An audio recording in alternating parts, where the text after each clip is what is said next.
আসসালামু আলাইকুম প্রিয় ভিউয়ার্স। যান্ত্রিকতার যুগে গরুর হাল এখন নাই বললেই চলে।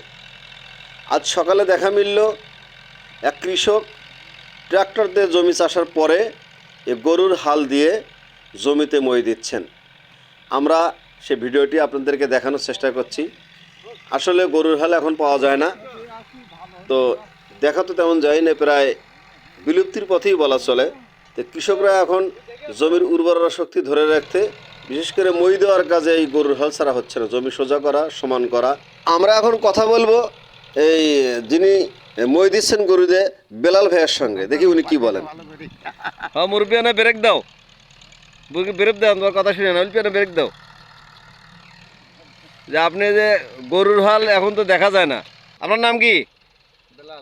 বেলাল। কোন গ্রাম? যে গরুর হালে যে দিচ্ছেন, হাল কত দাম, কি পোষায়? হাল পোষাচ্ছে না, 600 টাকা দিয়ে হাল পোষায় না। গুঁড়ো ভুসির দাম বেশি, গরুর দাম বেশি, পোষায় না তো। 600 টাকা চাহিদা কি আমার চাহিদা হালের? আর আছে চাহিদা মোটামুটি। চাহিদা আছে না?